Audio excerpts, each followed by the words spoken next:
hold up, you don't do drugs? What that mean? If I said I wasn't high, I be lying.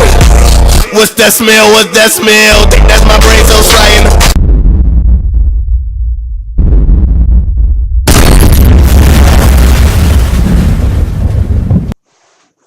So, what's up, guys? It's me, Kamo Games HD, bringing out some new gaming news. So, it seems Borderlands 3 is in the works, but it's not going to be Borderlands 3, which is kind of interesting. So, I'm reading this news article off of GameSpot. I'm going to leave the link in the description down below.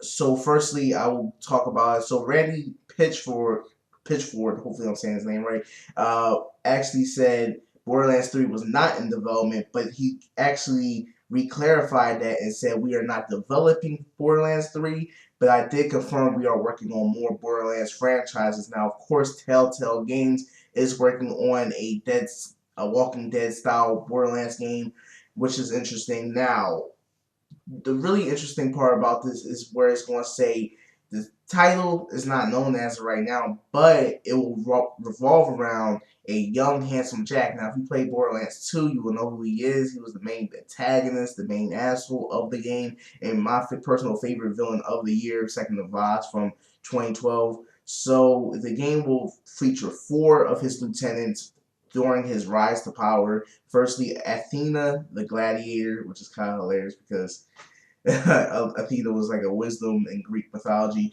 Wilhelm the Enforcer, which we did fight in Borderlands 2. Nisha the Lawbringer, not sure who that is. And Frag Trap. Now, Frag Trap's pretty interesting. He's like a militarized claptrap. So, if you were a fan of the Necromancer from Borderlands 2, which was DLC character, I'm definitely going to be interested in playing with Frag Trap. He seems cool. Now, these characters' names do seem really cool, but Wilhelm, I'm interested in how they're going to do him. Hopefully, he won't be too overpowered. Probably going to be kind of like the brick of the group, but really, now the game setting will be on the moon, of course. If you guys played Borderlands 2 and 1, you guys know it's a huge, gigantic effing moon, and it's the same size as the planet mostly. And so it will be taking place on this is pretty funny, the iconic H-shaped Hyperion base, which is pretty interesting. I'm not sure how big that will be, but the only thing that's kind of confusing me at this point is, the moon really barren, and then the Hyperion's base,